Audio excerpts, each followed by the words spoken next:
కల్తీ కల్తీ కల్తీ ఏది తిందామన్నా ఏం దాగుదామన్నా కల్తీనే పాడైంది. అల్లం, ఎల్లిగడ్డ, కారం, పసుపు, పప్పు, ఉప్పు ఇట్లా ఏది చూసినా సుతం కల్తీనే పాడైందుల్లా. తిందామని పోతే అంత ఏం పాడైందో అని భయమే ఉడుతుంది. మీరు చాయ్ తాగుతారా? అయితే బంద్ పెట్టుండ్రి. పిల్లగాండ్లకు పాలు పోతాండ్రా? అయితే తాగిపియకుండ్రులా. మీరు కూడా లొట్టడని పాలు పోసుకొని అందులో బ్రెడ్ వేసుకొని తింటాండ్రా? అయితే బంద్ పెట్టుండ్రి. ఎందుకే ఎరికేనా? చిన్న పిల్లగాండ్లు తాగే పాలు, పెద్దలు పెట్టుకునే షాయల వాడే పాలు సుతం కల్తీనే.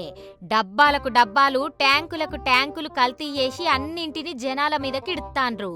తెల్లగుండే వరకు మంచి పాలే అని ఎసొంటి అనుమానం లేకుండా తాగుతాన్రాటిని. షాయలు పెడతాండ్రు, పెడుగు తోడేసుకుంటాండ్రు, పిల్లగాండ్లకు పాలు పోత్తాండ్రు. ఇక సల్లలు కూడా వేసుకొని తాగుతాండ్రు. క్యాన్లకు క్యాన్లు కానొత్తానయి. అన్ని పాలే ఉన్నాయి. అవన్నీ తెల్లగానే ఉన్నాయి కాబట్టి అవి పాలే అనుకుంటే పప్పుల కాలేసినట్టే. పాల లెక్కున్న విషం గాని విషం అది. చిత్తూరు జిల్లా కుప్పం శాంతిపురం మండలంలో కల్తీ పాలు చేసే పెద్ద ముఠానే ఉన్నదట. డేట్ అయిపోయిన పాల పౌడరు, ఫామ్ ఆయిల్, చక్కెర, బెల్లం ఇంకిన్ని కెమికల్స్ కలిపి మిక్సీ పట్టి పాల క్రీమ్ తయారు చేస్తాండ్రు.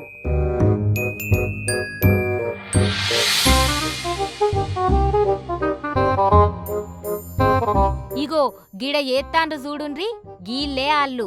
మంచిగా మిక్సీ పట్టి అన్నింటిని కలిపి అచ్చం పాల లెక్క తయారు చేసి డబ్బాల పోసి బండ్ల మీద ఎక్కించి ఊర్ల మీదికి పంపుతారు. మనోళ్ళు పాలచ్చినాయని తీసుకొని పోయి తాగుతారిగా. 4 లీటర్ల క్రీముకు 20 లీటర్ల నీళ్లు కలిపి పాలు చేస్తాండ్రు. ఇటిని కర్ణాటక రాష్ట్రం కోలార్ జిల్లాలో పట్టుకుండ్రు.